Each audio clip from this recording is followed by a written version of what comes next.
골로새서 3장 12절로 17절의 말씀까지를 같이 보겠습니다.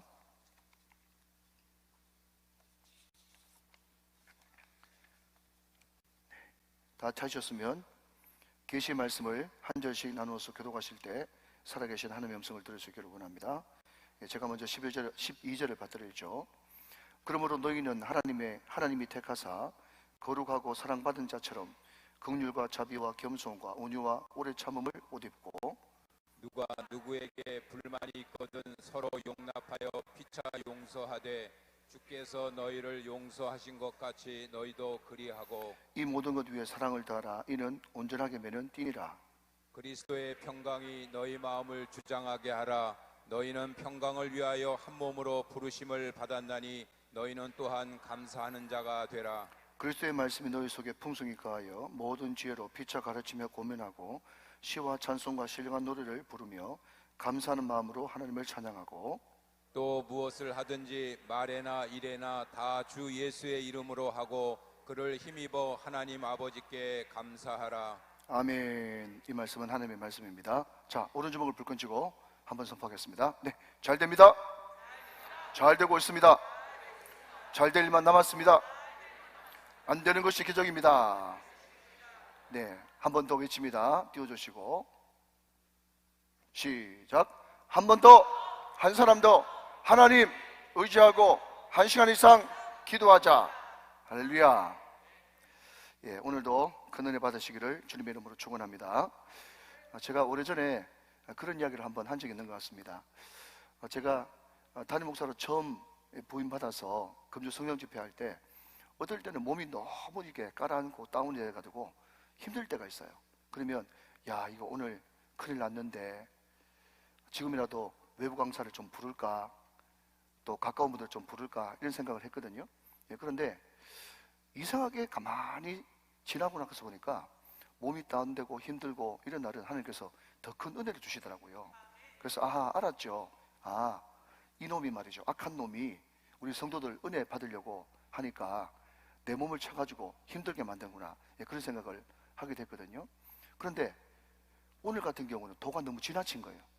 몸에 힘이 쫙 빠지는 것이 막 일어나지도 못할 정도로 너무 몸이 불편해요. 그래서 야, 오늘 도가 좀 넘는데 싶은 생각이 드는데, 그때 제가 제일 먼저 떠올랐던 단어가 아울 기도와 기도 용사였어요. 이분들한테 중보 기도를 부탁하자. 그래서 제가 우리 아울 기도 팀장 되시는 우리 김다른 장로님께 상태를 말씀드리고 기도를 좀 해달라, 그렇게 중보 기도를 부탁했는데, 여러분 괜찮아 보입니까? 네, 괜찮아 보이죠? 예, 오늘 주님께서 큰 은혜 주실 줄로 믿습니다.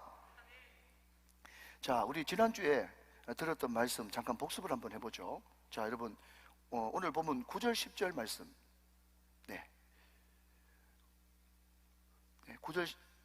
8절 9절 말씀을 같이 한번 보겠습니다. 8절 9절 보겠습니다. 이제는 너희가 이 모든 것을 벗어버리라. 곧 분함과 노여움과 악의와 비방과 너희 입에 부끄러운 말이라. 너희가 서로 거짓말을 하지 말라. 옛사람과 그 행위를 벗어버리고. 그랬습니다. 계속해서 사도 바울은 네가 정말 그리스도와 합하여 세례를 받았다면, 하나님의 자녀가 되었다면 먼저 벗어버리라는 거예요. 벗어버리라, 벗어버리라. 두 번 이야기했습니다. 뭘 벗을까요? 8절 말씀 보니까 분함과 노여움과 악의와 비방과 너희 입에 부끄러운 말이다, 그렇게 이야기를 하고 있다는 거죠. 자, 그런데 우리가 진짜 예수를 믿었으면, 그리스도와 합하여 세례를 받았으면 벗어버리는 게 맞죠. 그런데 절대로, 다시 한 번 말씀드리지만, 기독교는 비움만의 종교가 아닙니다. 예, 비움만이라고 그랬습니다. 비움의 종교가 아니고 비움만의 종교가 아니라 비웠으면 어디가 됩니까? 채워야 되는 거예요. 자, 여러분 좀 응용합니다. 벗었으면 입어야 되는 거예요. 자, 먼저 성경 구절 한 구절 보고 계속 말씀을 이어가겠습니다. 갈라디아서 3장 27절 말씀 하나 적어 놓으시고요. 앞을 보시면서 같이 한번 보겠습니다. 자, 이렇게 이야기합니다. 사도 바울의 이야기입니다. 시작. 누구든지 그리스도와 함께 합하기 위하여 세례를 받은 자는 그리스도로 옷 입었느니라 그랬어요. 자, 여러분, 세례 받는다는 것이 뭐냐 하면요, 그리스도로 옷 입는 거예요. 그리스도로 옷 입는 거. 자, 그러니까 여러분 자, 첫 번째 되지. 우리가 벗는 거하고 입는 것은요, 동시다발적으로 일어나야 됩니다. 벗었는데 벗고 입지 않으면 어떤 사태가 벌어지는가 하면요, 또 누더기와 곰팡이와 먼지가 끼게 돼 있어요. 그러니까 기독교는요, 뭐라고요? 비움만의 종교가 아니라 비웠으면 채워야 되는 것이고, 벗었으면 입어야 되는 거예요. 분명히 사도 바울이 네가 그리스도 합하여 세례를 받았다면 그리스도로 옷 입었느니라, 옷 입었다, 그렇게 이야기를 하고 있다는 말이죠. 그러면 8절 말씀에는 분함과 노여움과 악의와 비방과 너희 입에 부끄러운 말로 이것이 벗어버려야 된다면, 그러면 무엇을 옷 입어야 되느냐 했더니 12절 말씀은 이렇게 이야기하고 있습니다. 12절 말씀 제가 읽습니다. 그러므로 너희는 하나님이 택하사 거룩하고 사랑받는 자처럼 긍휼과 자비와 겸손과 온유와 오래 참음을 옷 입고 그랬습니다.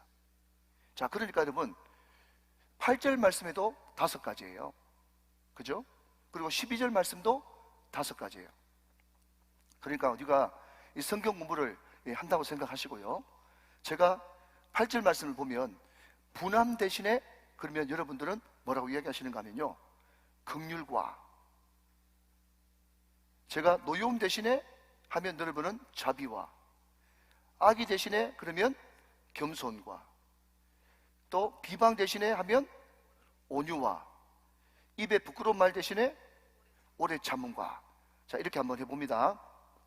자, 준비됐죠?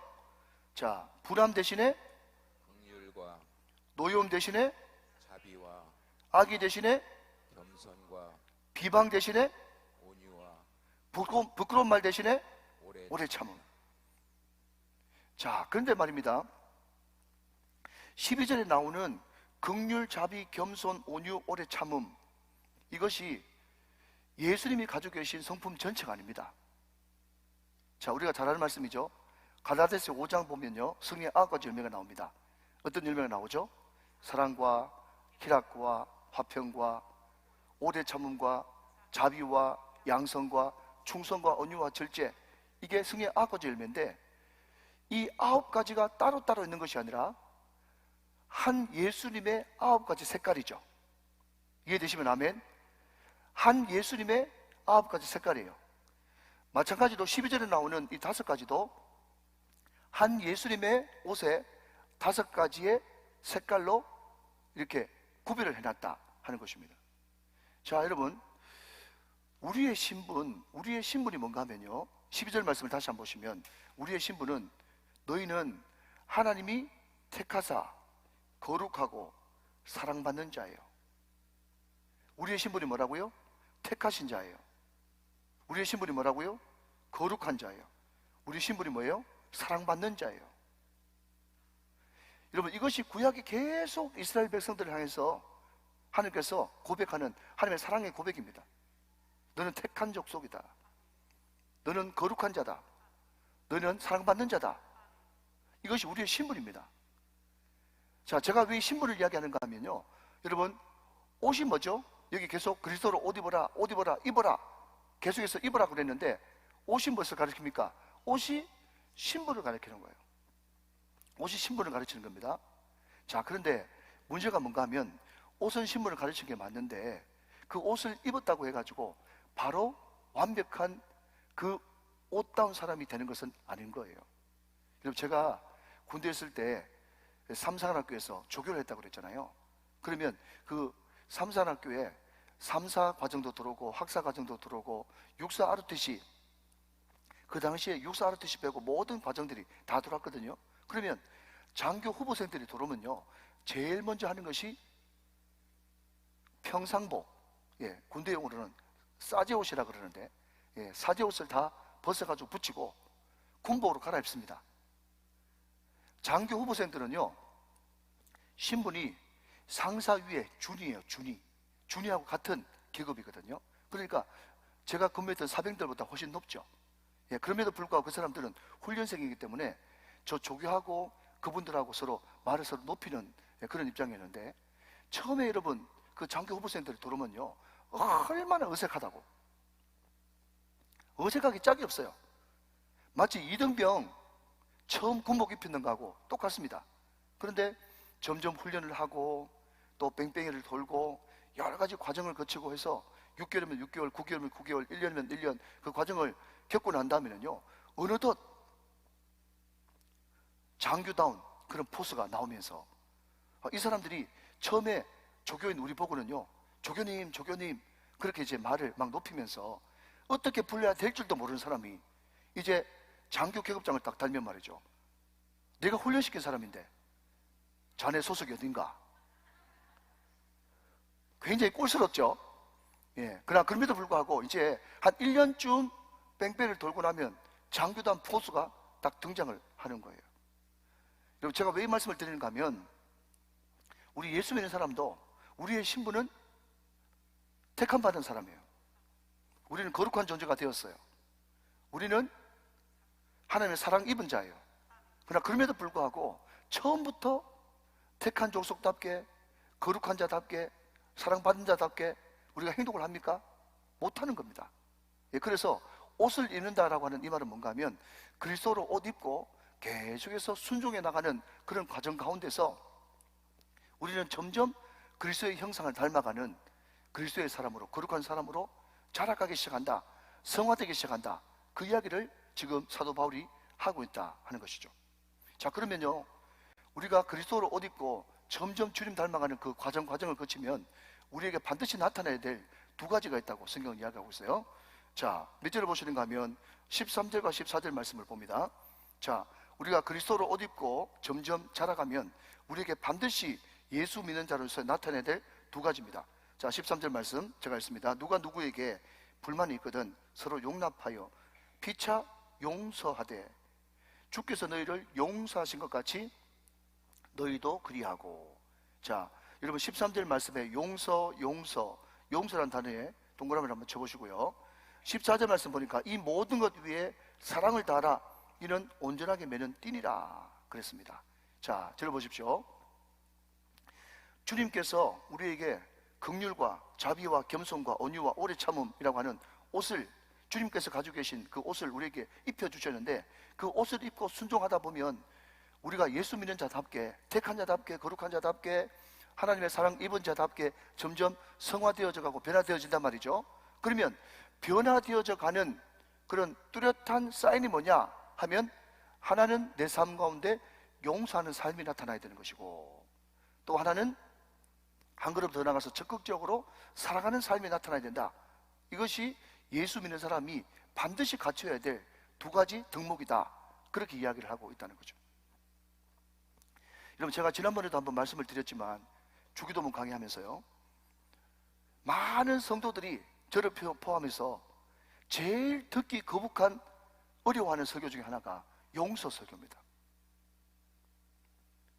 용서하라 그러면 말이죠, 평소 때 그렇게 인상이 좋고 마음이 곱던 사람도 인상이 탁 이그러지면서 얼마나 무서운 표정을 하는지 몰라요. 용서가 쉽지 않죠. 자, 그러면 여러분, 반드시 우리 예수 믿는 사람에게 나타나야 될 두 가지 덕목, 용서와 사랑인데, 이 용서가 어떻게 해야 가능할까 하는 것입니다. 자, 여러분, 성경 말씀 한번 보겠습니다. 마태복음 18장 26절 말씀을 같이 한번 보도록 하죠. 마태복음 18장 26절 말씀. 자, 잘 한번 보세요. 자, 다 같이 앞을 한번 보세요. 그 종이 엎드려 절하며 이르되 내게 참으소서 다 갚으리다 하거늘 그랬습니다. 자, 좀 띄워놓으시고요. 여러분, 이 말씀이 무슨 말씀인가 하면 1만 달란트 빚진 자하고 100데나리온 빚진 자 이야기입니다. 여러분, 1만 달란트는요, 제가 말씀드렸듯이 요즘 돈으로 환산하면 5조 내지는 6조 정도 되는 엄청난 돈이라고 그랬어요. 그러나 여러분, 난 예수 믿고 나서 믿음은 있는데 축복은 못 받았어, 이런 소리 절대로 하지 마십시오. 여러분들이 만약에 예수 믿고 재산 받았다면 재산 받는 그 자체가 여러분 5조 내지 6조 받은 거나 마찬가지예요. 아멘이십니까? 엄청난 은혜를 받은 거예요. 여러분, 제3의 은혜가 놀라운 것입니다. 계속 좀 띄워놓으시면 좋겠습니다. 그런데 그 제3이 1만 달란트 빚졌는데 1만 달란트 빚 갚아라 그렇게 이야기했더니 1만 달란트 빚진 자가 뭐라고 얘기하는가 하면, 그 종이 1만 달란트 빚진 자요, 엎드려 절하며 이르되 내게 참으소서 다 갚으리다 하거늘 그랬습니다. 자, 여러분 이 구절을 잘 기억해 놓으십시오. 마태복음 18장 26절 말이죠. 자, 그런데 29절 말씀 보면요, 29절에는 100데나리온 빚진 자가 나옵니다. 누구한테 빚졌습니까? 1만 달란트 빚진 자한테 100데나리온 빚진 자가 이제 돈을 빌렸어요. 자, 그랬더니 여러분 돈 갚아라 그렇게 이야기했더니 이렇게 이야기합니다. 100데나리온 빚진 자가요, 그 동료가 엎드려 간구하여 이르되 나에게 참아주셔서 갚으리이다 하되 그랬습니다. 자, 여러분 무슨 말인가 하면 마태복음 18장 26절하고요 29절하고 원어상으로 들어가면 거의 똑같다는 거예요. 1만 달란트 빚진 사람이 임금한테 제발 좀 참아주십시오, 내가 갚겠습니다 이렇게 해가지고 탕감 받았어요. 그런데 이 사람이 탕감 받고 나서 얼마나 자유했을까요? 기뻐했을까요? 근데 길 가다가 자기한테 100데나리온 빚진 사람을 만나가지고 내 돈 갚아라 그렇게 이야기했더니요, 똑같이 참아주셔서 내가 갚으리다 똑같이 이야기했다는 거죠. 여러분 잘 들으십시오.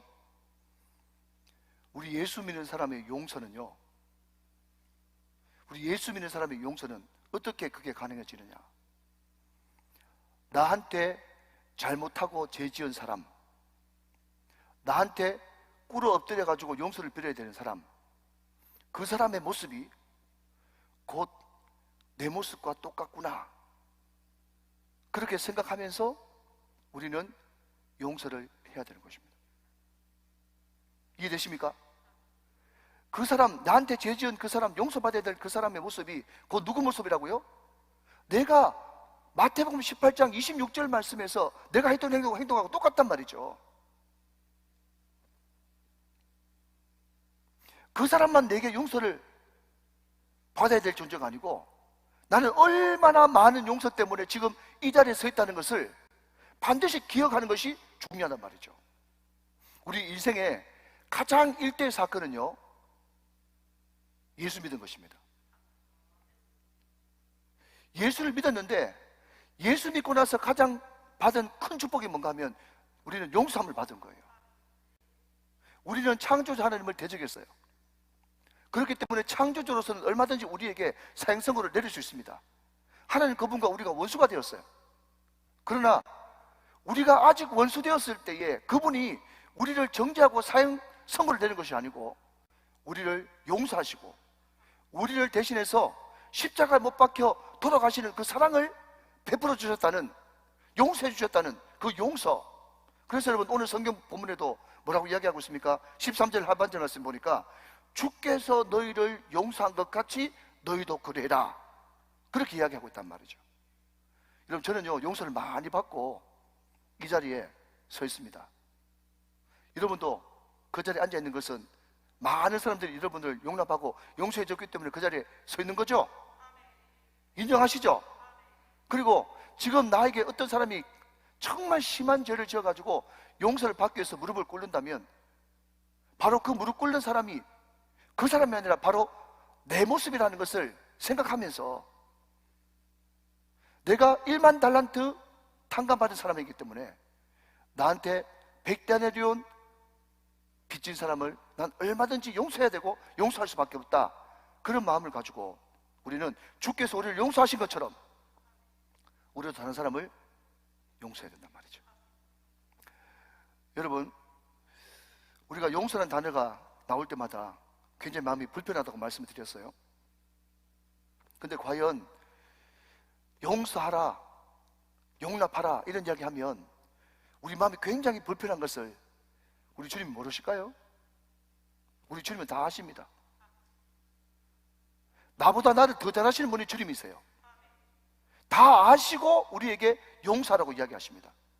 그렇게 말씀하실 때는 용서함으로써 주시는 그 축복이 얼마나 크다는 것을 또한 그분이 아시기 때문에 우리에게 용서하고 용납하라고 말씀하고 있는 것입니다. 오늘 여러분 이 말씀을 들으면서 우리 예수 믿는 사람이 정말 그리스도로 옷 입고 반드시 해야 될 두 가지, 첫 번째 용서하는 것, 이것이 저와 여러분에게 기쁨으로 순종되어지시기를 주님의 이름으로 축원합니다. 축복합니다. 자, 한 걸음 더 나가서 좀 더 적극적으로 용서할 뿐만 아니라 사랑하라, 그렇게 이야기하고 있어요. 14절 말씀 한번 더 보시면, 이 모든 것 위에 사랑을 다하라, 이는 온전하게 매는 띠니라 그랬습니다. 제가 여러분 율법과 복음에 대해서 설명하면서 자주 이런 말씀을 드립니다. 우리가 십계명을 생각할 때 살인하지 말라, 살인하지 말라, 살인 안 하면 제가 61점이라고 그랬어요. 그죠? 살인하지 않으면 61점이에요. 겨우 통과된 거예요. 자, 그런데 이것은 구약의 율법이고, 우리 주님께서는 우리에게 그냥 살인하지 않는 것으로서 머물기를 원하지 않는다 그랬어요. 자, 여러분, 그러면 살인하지 말라 61점인데 우리가 조금 더 써가지고 70점쯤 되려 그러면 뭐 해야 됩니까? 미워하지 말아야 되죠. 미워하지 말라 그러면 한 70점쯤 됩니다. 쉽지 않습니다. 그죠? 자, 그런데 미워하지 말라가 70점쯤 되는데, 예를 들면 집사님 좀 더 써보세요, 좀 더 써보세요. 80점이면 뭐가 되겠습니까? 용서하라. 오, 용서 쉬운 게 아니에요. 그런데 살인하지 말라가 십계명이고 구약의 율법인데, 미워하지 말라, 용서하라, 점점 수준이 높아지는 것입니다. 그러면 집사님 그냥 용서하라 해서 좀 더 써보세요. 90점 좀 더 써보세요. 자, 여러분 좀 더 써보세요. 뭐가 될까요? 여러분, 그러면 사랑하라, 그게 90점이죠. 그죠? 야, 사랑하는 거 보통 문제 넘죠? 그렇지만 여러분, 우리 주님은 성도들이여, 우정교회 성도들이여, 사랑하는 것 거기서 좀 더 써봐. 100점이 먼저 하니? 100점이 먼저 하니? 100점이 뭘까요? 100점이 뭡니까? 우리 주님께서 누구까지 사랑하라고 하셨어요? 원수까지 사랑하라. 원수까지 사랑하라가 100점이에요. 그러니까 여러분, 우리가 예수를 믿고 나서 점점 은혜를 깊이 받으면 받을수록, 나 안 미워했는데요, 나 그 사람 용서했는데요, 그 정도 가지고 여러분 만족하지 말고, 어떤 사람은 나 그 사람 용서했는데요, 내만큼만 해보라고 그러세요, 이렇게 이야기하지 말고, 우리 예수 믿는 사람은요, 어떤 사람이 되어야 되는가 하면, 하나님, 주님은 나에게 원수까지라도 용서하라고 말씀하시는데, 원수까지라도 사랑하라고 말씀하시는데, 왜 저는 그 사람 사랑하는 것이 저게 안 됩니까? 그 사람 사랑하게 해주십시오. 그 사람 사랑하게 해주십시오. 그런 마음속에 기도 제목을 가지고, 그 사람이 마음속에, 그 사람을 위해서 기도할 때 그 사람 마음속에, 내 마음속에 그 사람을 사랑할 마음이 생길 때까지 기도하는 거. 그러니까 여러분, 우리의 영역은요, 언제 넓어지는가 하면, 얼마나 내가 그 사람, 특별히 원수까지도 사랑할 수 있는가, 그것이 나에게 점점 갖추어지고 그 사랑이 나에게 장착되어질 때 우리는 큰 사람이 될 수 있는 것이고 넓은 사람이 될 수가 있는 것입니다. 믿으시면 아멘 하시기 바랍니다.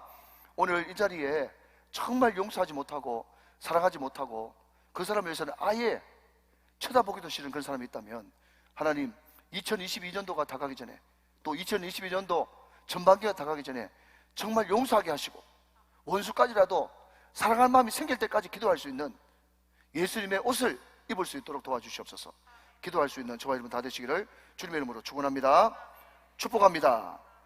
자, 오늘 우리 주님께서 그리스도로 옷 입는 용서와 사랑의 사람들에게 세 가지 선물을 우리에게 주셨습니다. 이 세 가지 선물을 우리가 얼마나 잘 활용하는가에 따라서 우리 예수 믿는 사람의 능력이 나타날 수가 있는 것이죠. 자, 여러분 15절 말씀을 같이 한번 보겠습니다. 15절 말씀 같이 한번 보시면, 그리스도의 평강이 너희 마음을 주장하게 하라. 너희는 평강을 위하여 한 몸으로 부르심을 받았나니 너희는 또한 감사하는 자가 되라 그랬습니다. 자, 우리 예수 믿는 사람은 그리스도로 옷 입어야 되고, 그리스도로 옷 입으면 당연히 우리 가운데 용서와 사랑이라고 하는 성품이 나타나는데, 그 용서와 사랑의 성품을 가진 사람에게 하나님께서는 세 가지 선물을 우리에게 주셨다는 거죠. 첫 번째는 그리스도의 평강입니다. 그리스도의 평강. 우리가 예수님을 구세주와 주님으로 영접하면 제일 먼저 나타나는 축복이 하나님과 원수되었던 우리가 하나님과 화목되는 역사가 일어납니다. 화평이죠, 화평. 그리고 우리 마음속에 계속해서 정말 누룽지처럼 딱 붙어있던 이 죄 문제가 예수님의 십자가 보혈로 해결받고 나면 우리 마음속에 임하는 가장 큰 축복이 평강의 축복입니다. 그 평강의 축복이 임한단 말이죠. 자, 그런데 오늘 여러분 사도 바울은요, 그 그리스도의 평강이 뭐라고 이야기하고 있는가 하면 너희 마음을 주장하게 하라, 그렇게 이야기하고 있단 말이죠. 자, 여러분, 주장이라고 하는 단어에 동그라미를 한번 쳐보시겠습니까? 주장이라는 단어에. 자, 그런데 이 주장하게 하라, 이것을 원어상으로 바꾸면요, 심판관 내지는 재판관, 이런 뜻입니다. 그러니까 이 말이 무슨 말인가 하면 그리스도의 평강이 우리 마음에 재판관이 되게 하라, 이게 원어적인 직역이에요. 좀 더 설명합니다. 자, 여러분, 하나님의 뜻이다. 우리 하나님의 뜻을 쫓아 살고 싶잖아요, 그죠? 하나님의 뜻 할 때 제일 먼저 하나님의 뜻을 분별할 수 있는 첫 번째가 뭐죠? 평강이에요. 내가 어떤 결정을 하는데, 어떤 결정을 했는데 하나님께서 전혀 마음속에 불안함이 없이 평강이 우리의 재판관이 돼가지고 그 평강이 내 마음속을 가득 장악하고 있으면 그것은 10중 8구 하나님의 뜻일 가능성이 굉장히 높죠. 그런데 내가 어떤 결정을 했는데 마음속이 너무너무 불안해요. 초조합니다. 그리고 어떤 결정을 했는데 마음속에 막 조급함이 막 올라와요. 자, 다시 한번 따라 합시다. 자, 한 분이 이제 눈을 감고 계신 분 계셔서 한번 따라 하시면 좋겠습니다. 자, 잘 하시는 말씀이죠. 네, 마귀가 조급함을 주는 것이 아니라, 시작, 조급함 자체가 마귀다. 시작, 조급함 자체가 마귀. 내가 어떤 결정을 했는데 마음속에 평강이 없고 마음속이 막 조급하고 불안하고 초조하고 어쩔 줄을 몰라요. 여러분, 그것은요, 여러분, 누가 지금 그 마음에 재판관, 심판관이 되어지는 겁니까? 불안, 초조, 염려, 마귀가 그 마음에 심판관, 재판관이 되어지는 거예요. 오늘 여러분 사도 바울은요, 뭐라고 얘기하는가 하면 그리스도의 평강이 너희 마음을 주장하도록 하라. 이 말이 뭔가 하면 그리스도의 평강이 너희의 재판관이 돼가지고 그 재판관이 늘 그것을 장악하도록, 다스리도록 하라, 그런 이야기를 하는 것입니다. 사랑하는 여러분, 오늘 이것을 명령으로 받아들여서 항상 그리스도의 평강이 우리 마음을 꽉 지배하고 통치하는, 그리스도의 평강이 우리를 주장하는 놀라운 역사가 충만하시기를 주님의 이름으로 축원합니다. 여러분, 이 그리스도의 평강이 우리의 마음을 주장하게 되면 말이죠, 어떤 황당한 일을 당해도 마음속에 평안함을 잃어버리지가 않아요. 여러분, 제 친구 목사가 부산 금정구 서동이라고 하는 너무너무 어려운 동네에 담임 목사로 부임받아 갔어요. 분명히 담임 목사 부임받아 갈 때는 적게는 300명, 많게는 400명 모인다고 했는데 가보니까 70명밖에 안 모인 거예요. 교회가 어려워가지고 다 교회를 떠난 거죠. 할 수 있는 것은 기도밖에 없어가지고 이 목사가 말이죠, 막 고함을 지르면서 그냥 막 속에서 막 끓어오르는 그런 막 통성기도를 한 겁니다. 돼지 멱단소리를 한 거죠. 이 마지막 우리 교회 정도 되어지면은요, 아무리 부르짖고 기도해도 그 소리가 밖으로 나가지 않을 텐데 그 동네 안에 있는 교회가 되어지니까 막 밤낮 막 부르짖으면서 막 목이 잠기도록 기도를 하니까 갑자기 옆에 있는 어떤 할아버지가 오더니 시끄러워 살 수가 없네 하면서 갑자기 뭐 버른 통 그런 걸 가져와 가지고 교회에 확 던지고 가는데, 그게 뭔가 하면 음식물 쓰레기를 가져와 가지고 교회 문을 열고, 교회가 이 옆에, 이 문이 옆에 있었거든요. 문을 열더니 막 시끄러워 살 수가 없다 하면서 음식물 쓰레기를 막 던지고 가버린 거예요. 음식물 쓰레기가 말이죠, 온 교회 안에 막 냄새가 진동하는데, 근데 여러분, 제가 말씀드리고 싶은 것은요, 그래도 제 친구 목사가 그 음식 냄새가 이상하게 하나도 안 엮였고, 위에 부교육자도 있고 사모도 있지만은 부교육자 사모 안 부르고 자기가 걸레를 가져와가지고 다 닦는데 전혀 마음속에 평안이 사라지지 않더랍니다. 응답이 곧 눈앞에 온 것입니다. 그리스도의 평강이 그 마음을 주장하면 말이죠, 너무너무 황당하고 이상한 일을 당했다고 할지라도 그것이 전혀 마음속에 유동감이 없고 감사로 바뀌는 거예요. 놀라운 사실이죠. 그러니까 그리스도의 평강이 그 마음을 꽉 쥐고 있으면요, 환경이 문제가 아니라니까요, 상황이 문제가 아니라니까요, 그리스도의 평강이 재판관, 심판관이 돼가지고 그 마음을 완전히 사로잡고 주장하는 것입니다. 자, 한 걸음 더 나가서 이 그리스도의 평강이 내 개인만 주장하면 안 되고 우리 공동체 가운데 그리스도의 평강이 넘쳐야 됩니다. 공동체 가운데 그리스도의 평강이 넘쳐야 되는 거예요. 무슨 말인가 하면, 여러분 칼빈의 기독교 강요를 보면요, 이런 이야기가 있습니다. 자, 한번 따라해 보실래요? 교회는 순결성이 통일성을 해치면 안 된다. 좀 어렵죠? 자, 제가 설명해 드립니다. 교회는 순결성이 통일성을 해치면 안 된다. 이 말이 무슨 말인가 하면, 여러분 교회에서 어떤 일을 만났을 때 많은 사람들이 다 생각이 다르겠죠. 내가 생각하기에는 이게 맞다, 내가 생각하기에는 이게 맞다, 다 자기 생각이 있는 거예요. 그런데 교회에서는요, 가장 확실한 게 뭡니까? 말씀이죠. 말씀에 그런 게 어딨노? 하면서 말씀과 말씀이 창과 칼이 돼가지고 서로 부딪히는 거예요. 여러분, A라고 하는 그분 마음속에도, B라고 하는 그분 마음속에도 어떻게 하든지 열심히 해보고 잘해보려고, 말씀대로 해보려고 자기 주장을, 말씀을 앞세워서 주장합니다. 그러나 그럼에도 불구하고 바로 이 말입니다, 여러분. 아무리 잘해보려고 했고 말씀 가지고 주장하지만 절대로 교회는 말씀의 순결성이 통일성을 깨면 안 된다. 그 말이 무슨 말인가 하면, 교회 안에 화평, 평강, 하나됨을 해치면 안 된다는 거예요.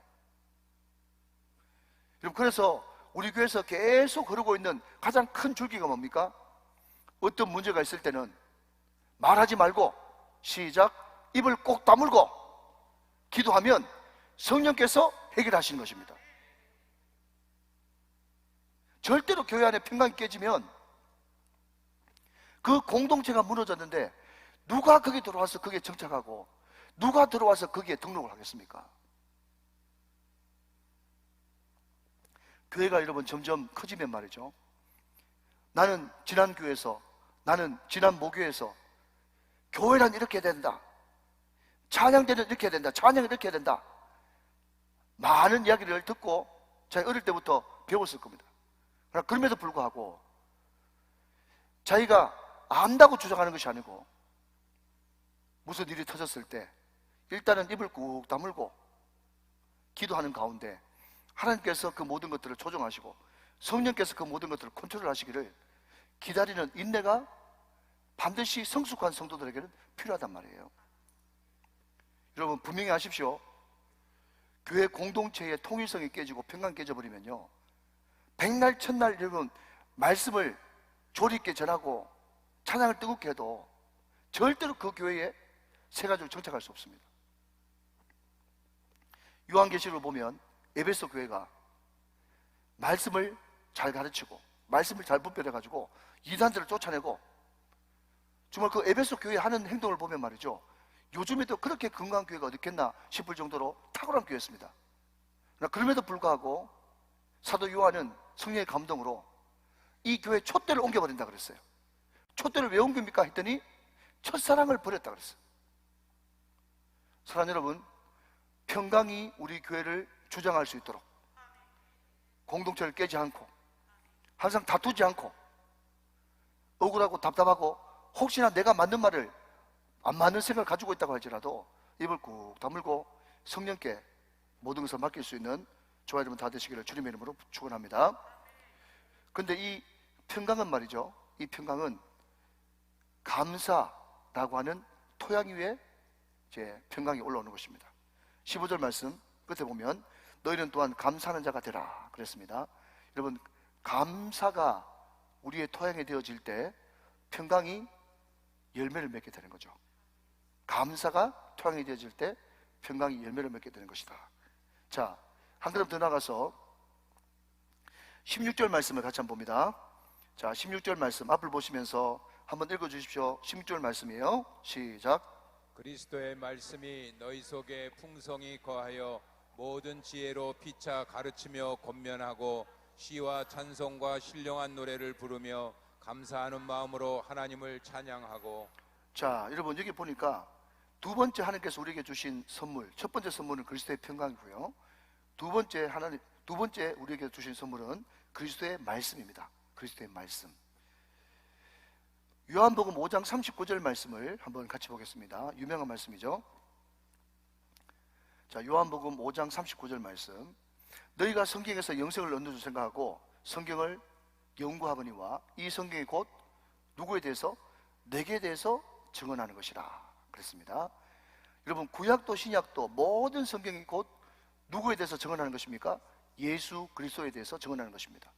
그러니까 집사님 요즘에 예수님하고 가까우세요? 그렇게 물어보면요, 그냥 성경을 근거해서 좀 말해야 되는데 새벽기도 나오는데요, 이렇게 이야기합니다. 물론 여러분, 새벽기도 나오는 것 주님과 가까운 것이죠. 그렇지만 제가 요구하는 것은 요한복음 5장 39절 말씀 보니까 성경이 곧 예수님이에요. 아멘이십니까? 그래서 이런 말을 자주 합니다. 나와 성경과의 거리는 예수님과 나와의 거리다. 아멘이시죠? 시작. 나와 성경과의 거리는 예수님과 나와의 거리이다. 예수님과 가까우세요? 성령 충만하세요? 이렇게 물어볼 때, 네 목사님, 저는 예수님과 가까워요. 무슨 근거로 그런 말씀을 하시는데요? 물어본다면, 나는 아침에 눈 뜨자마자 성경이 너무너무 보고 싶거든요. 항상 성경책을 내 머리맡에 두고 눈만 떴다 하면 성경책을 가장 먼저 보거든요. 그러면 딩동댕이에요. 딩동댕.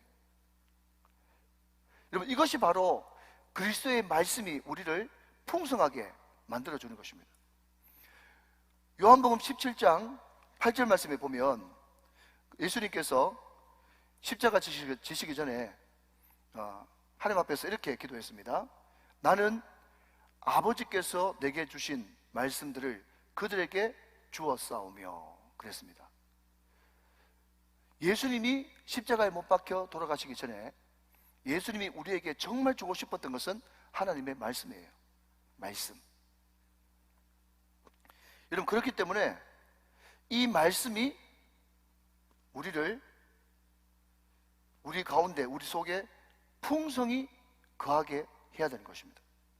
자, 이게 풍성히 거하다라고 하는 이 말이요, 또 원문에 찾아보니까 편하게 자리 잡는다, 이런 뜻이에요. 자, 그리스도의 말씀이 우리 가운데 풍성히 거한다. 풍성히 거한다, 이 말이 무슨 말이라고요? 편하게 자리 잡는다, 이런 뜻이에요. 여러분, 그 말씀이 우리 가운데 편하게 자리 잡으려고 그러면, 말씀이 우리 가운데 자리 잡으려고 그러면 뭘 해야 되겠습니까? 말씀을 읽어야 되겠죠? 말씀을 묵상해야 되겠죠? 말씀을 연구해야 되겠죠? 자, 그런데 여러분, 중요한 것은요, 우리가 아무리 말씀을 공부하고 읽고 암송하고 묵상하고 그렇게 한다고 할지라도 그 말씀이 우리 가운데 풍성히 편안하게 자리 잡을 수가 없어요. 뭘 못하면? 그 말씀에 순종하지 아니하면. 그 말씀대로 한번 살아봐야 되는 거예요. 많은 사람들이 성경 요절 암송을 많이 합니다. 그 요절 암송이 우리에게 얼마나 풍성함을 주는지 몰라요. 그럼에도 불구하고 이 말씀 암송하는 것도 또 하나의 율법이 되어버리면요, 말씀 암송 자체의 의미를 두고 말씀 암송 못하는 사람에게 정죄합니다. 그러니까 우리가 말씀을 암송하고 공부하고 연구하고 묵상하는 거 다 좋지만 무엇보다도 그 말씀대로 우리가 한번 살아보려고 노력하는 몸부림, 이런 것들이 너무너무 중요하다는 거예요. 그래서 여러분, D.L. 무디가 이런 이야기를 했지 않습니까? 설교 준비를 하는데 말씀이 잘 안 풀리는 거예요. 그러면 이 D.L. 무디 목사님은 무릎 꿇고 앉아가지고, 하나님 말씀 주십시오, 말씀을 좀 열어주십시오, 설교 좀 풀리게 해주십시오, 그렇게 기도하고 있는 것이 아니라, 이분만의 노하우죠. 설교 원고를 쓰는 펜을 딱 꽂아놓고 말이죠, 잉크에 딱 꽂아놓고, 잉크대에 딱 꽂아놓고 그냥 밖에 나가는 거예요. 밖에 나가서 이미 알고 있는 하나님의 뜻, 그게 뭐죠? 신방하는 거 하나님 뜻 맞죠? 전도하는 거 하나님 뜻 맞죠? 믿음 약한 사람 찾아가서 상담해 주는 것, 그거 하나님 뜻 맞죠? 그러니까 이미 알고 있는 하나님의 뜻을 순종한다는 거예요. 순종하다 보면 하나님께서 새로운 영감을 떠오르게 하셔가지고 설교를 자기는 완성한다고 무디 전집에 나와 있어. 사랑하는 여러분, 우리가 말씀이 우리 가운데 풍성히 가려고 그러면 우리가 물론 말씀을 열심히 공부하고 연구하고 암송하고 묵상하는 그것도 필요하지만 무엇보다도 내가 이 말씀대로 한번 살아보려고 노력하는 몸부림, 이것이 우리 가운데 먼저 있어야 될 줄로 믿습니다. 이것이 우리 마음속에 있을 때 말씀이 우리 가운데 풍성히 자리 잡는 거예요. 그리고 항상 나는 죽고 예수로 사는 삶, 나는 죽고 말씀이 내 마음 가운데 살아 움직이는 그런 삶을 살게 될 때에 우리는 풍성한 삶이 우리 가운데 펼쳐지게 되는 것이죠. 자, 그리고 이 말씀이 나를 지배하고 내 안에 풍성히 가는 것도 중요하지만 한 걸음 더 나가서 어떻게 하라고 그럽니까? 자, 여러분 16절 말씀 한번 더 봅니다. 16절 말씀, 그리스도의 말씀이 너희 속에 풍성히 가하여 그 다음 모든 지혜로 피차 가르치며 고면하고 시와 찬송과 신령한 노래를 부르며 감사하는 마음으로 하나님을 찬양해라 그랬습니다. 자, 그리스도의 말씀이 우리 가운데 풍성히 가하면 자연스럽게 나타나는 현상이 피차 가르치고 고면하는 역사가 나타나죠. 말씀을 나 혼자만 가지고 있는 것이 아니라 다른 사람을 가르치고 고면하는 것이 굉장히 중요합니다. 여러분, 제가 겸손을 사는 말이 아니고 우리 교회 수준이 점점 높아지면 말이죠, 여러분의 삶을 통해서 제가 말씀을 배워야 됩니다. 목사는요, 움직일 수 있는 운신의 폭이 굉장히 좁아요. 세상을 잘 모른다고요. 그런데 어떤 간증을 들어보면요, 목사 설교 10편 듣는 것보다 더 강력한 간증이 있어요. 그것은 어떤 간증입니까? 내가 힘들고 어렵지만 이 말씀 가지고 세상에서 어떻게 하든지 한번 살아보려고 몸부림쳤던 그 간증들이 선포되어질 때, 정말 내가 설교하고 가르치는 성도지만 나보다 더 훌륭한 말씀의 사람이구나, 그렇게 생각되어지면서, 자, 여러분, 여기 보니까 목사만 가르치고 고민하라고 했어요? 아니면 피차 가르치고 고민하라고 그랬어요? 피차 가르치고 고민하는 것입니다. 그리고 제가 주일날 아니면 금요일날 또 새벽에 선포되어지는 이 말씀 가지고 여러분들이 그 말씀을 가지고 살아내서 오히려 목사님 전해주신 말씀 살아보니까 이런 역사가 나타납니다 하면서 간증해주면 그게 피차 가르치고 고민하는 것이에요. 이해가 되시면 아멘. 그리고 참 이상한 것은 말씀 이야기하면서 16절에 보니까 말씀 이야기하면서 그 뒤에 보니까 시와 찬송과 신령한 노래가 나와요. 자, 여러분 저를 보십시오. 찬양 가운데 가장 좋은 찬양이 뭔가 하면요, 말씀 가지고 만든 찬양입니다. 여호와 우리 주여, 시편 8편 가지고 만든 거잖아요, 그죠? 그러니까 많은 음악하는 사람들이, 또 교회 음악을 전공하는 사람들이 찬송 가운데 가장 좋은 찬양은 무슨 찬양입니까? 그렇게 물어보면 말씀 가지고 곡을 붙여서 만든 그 찬양이 가장 좋은 찬양이라고. 평강의 하나님이 우리를 거룩하게 하시고, 또 어떤 게 있습니까? 뭐 많죠. 에베소서 3장 20절 22절 가지고, 그죠? 만든 찬양도 있고, 말씀 가지고 찬양을 많이 만들지 않습니까? 그러니까 오늘 여러분, 사도 바울은 말씀을 풍성하게 가하게 하기 위해서 말씀 가지고 만든 그 시와 또 찬송과 신령한 노래를 많이 부르라고 그랬어요. 자, 근데 여러분, 이거는 제 묵상인데, 이 말씀을 제가 묵상하면서 어떤 생각이 드는가 하면 이런 생각이 드는 거예요. 요즘에 유튜브, 여러분 제가 참고로 상상을 하지 마시고요, 제가 항상 제가 샤워를 할 때는 상상을 하지 마시고, 제가 샤워를 할 때는 이제 제가 찬양을 틀어놓고 이제 샤워를 하거든요. 찬양을 많이 듣는단 말이죠. 안 듣는 것보다 100번 낫죠.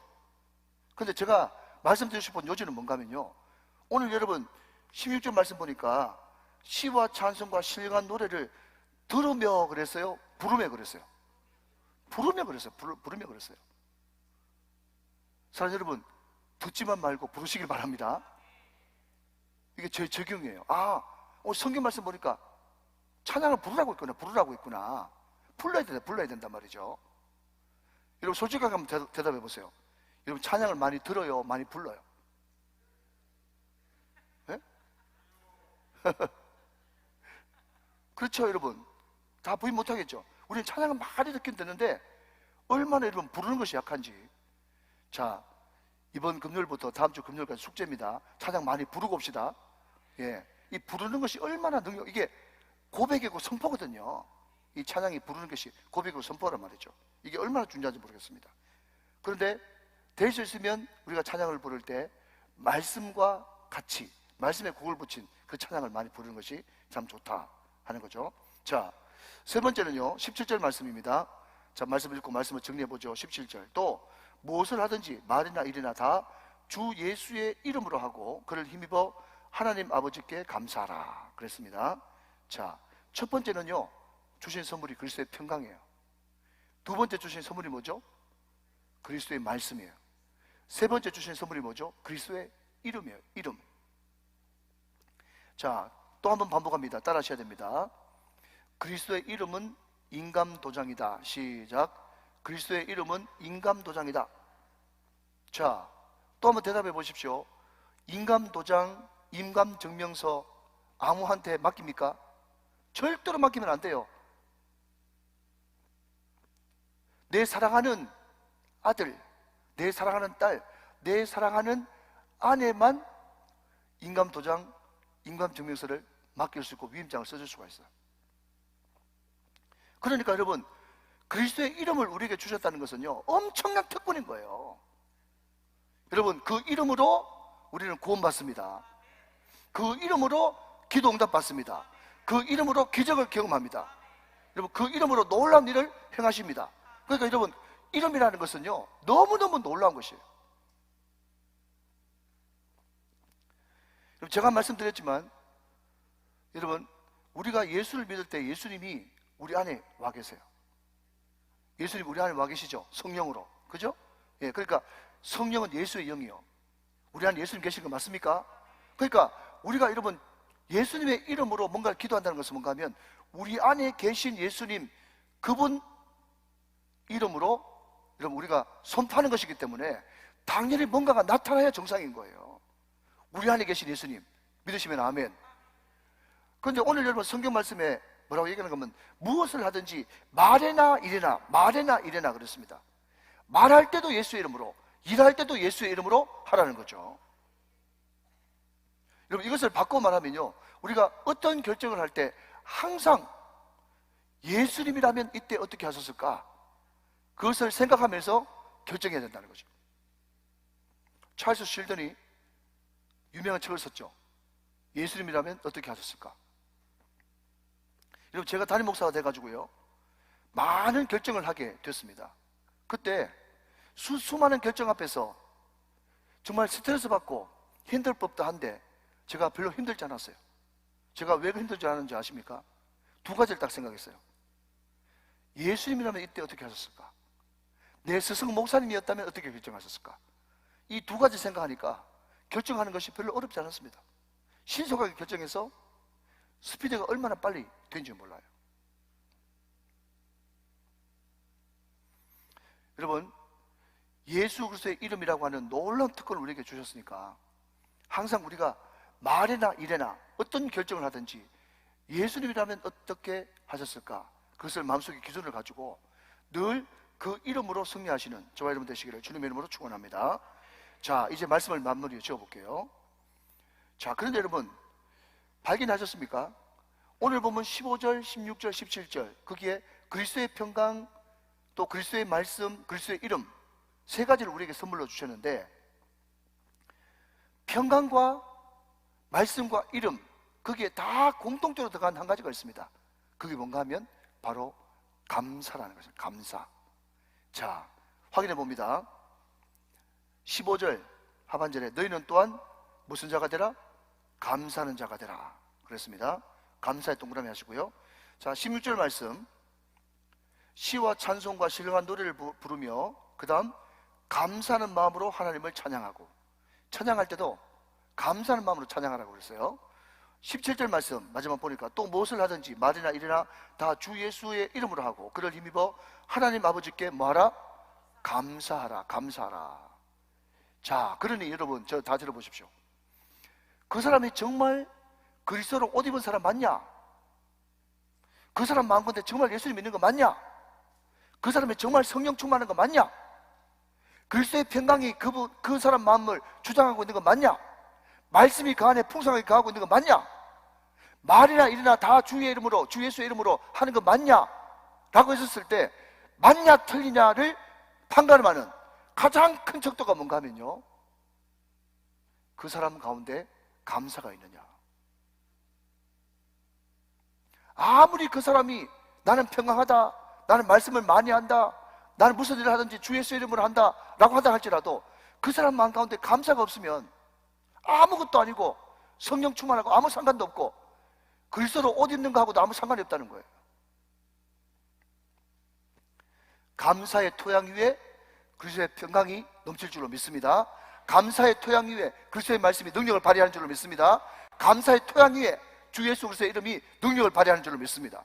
감사가 토양이란 말이죠. 감사가 모든 것의 토양, 베이스예요. 베이스. 자, 그러면 마지막으로 왜 그러면 그 사람이 늘 감사해야 되는데 감사하지 못할까? 왜 감사하지 못할까? 왜 우리는 감사가 잘 안 되는가? 여러분, 만약에 여러분 여기 최소한 여기 앉아 계신 분들은요, 만약에 승진했다, 결혼한다, 또 뭐 로또에 당첨됐다, 대박이 터졌다, 승진했다, 그러면 감사하지 않는 사람 아무도 없을 거예요. 여러분, 특별한 일이 있으면 다 감사하죠. 그런데 중요한 것은, 감사라는 것은요, 뭔가 특별한 일이 생겼을 때 감사하는 것이 아니고 범사에, 사도 바울이 얘기했던 것처럼 범사에 감사하기 위해서는요, 모든 일상이 다 감사가 돼야 감사가 늘 넘치게 되는 것입니다. 여러분, 제가 이동호 목사님 설교집을 보는데 거기에 어떤 한 영국 작가가, 그리스도인이 짤막한 글을 하나 썼는데요, 그 제목이 뭔가 하면, 자, 들어보십시오. 마지막입니다. 태양이 뜨지 않던 그날. 이게 영국 한 크리스찬이 쓴 에세이 글이에요. 제목이 뭐라고요?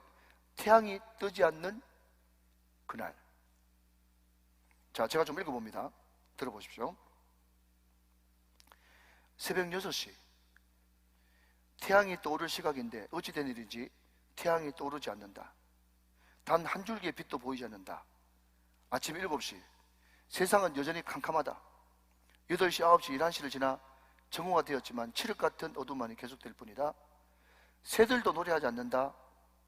한밤중에 울어대는 부엉이만이 간간히 정적을 깨뜨리고 있다. 이미 저녁 7시가 되었다. 낮의 어두움이 이 저녁까지 이어지고 있다. 취침시간이 점점 다가오고 있다. 그러나 아무도 잠자리에 들 생각을 하지 않는다. 들어는 공포에 사로잡혀 있는 사람들도 보인다. 멀찌감치 통곡하는 소리도 들리고 말할 수 없는 불안 속에서 몸을 떠는 사람들도 보인다. 밤이 깊었다. 그리고 다시 새벽 무렵이 되었다. 과연 다시 새벽이 올까? 사람들은 다시는 빛을 볼 수 없을지도 모른다는 생각에 거의 미칠 것만 같다.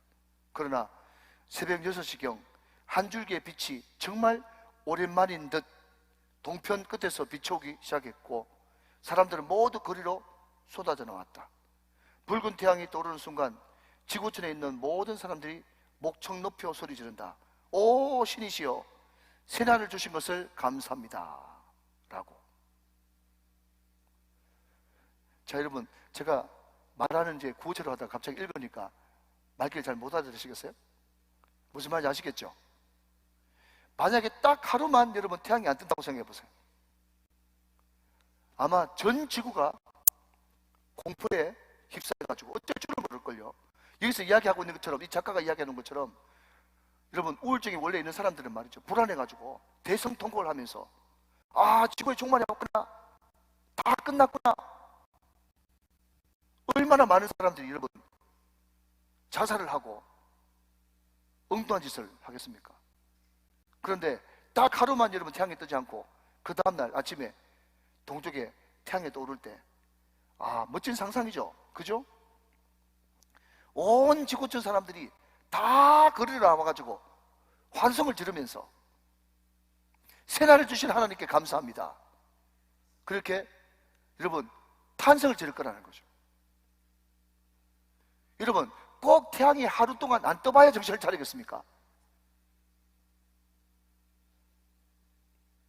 매일 뜨는 태양에 감사하고, 매주 금요일 금요 성령 집회가 열린다는 것에 감사하고, 마음껏 부르짖어 기도할 수 있다는 것에 감사하고, 아무리 부르짖어 기도해도 여러분 음식물 쓰레기 수다 부는 사람 없으니까 감사하고, 그리스도의 평강이 우리를 주장하시니 감사하고, 말씀이 제대로 선포되어지니까 감사하고, 항상 주 예수 그리스도의 이름이 우리와 함께 계시니까 감사하고, 나에게 용서할 마음을 주시니 감사하고, 사랑할 마음 주시니 감사하고, 여러분 이 모든 일상의 감사, 이것이 우리 마음 가운데 베이스로 쫙 깔려 있어야 그 감사 위에 그리스도의 평강도 임하고 그리스도의 말씀도 임하고 주 예수의 이름의 능력도 나타나게 되어지는 것입니다. 오늘 저와 여러분에게 이 놀라운 감사가 늘 범사에 충만하게 되시기를 주 예수 그리스도의 이름으로 축원합니다. 축복합니다. 축원합니다.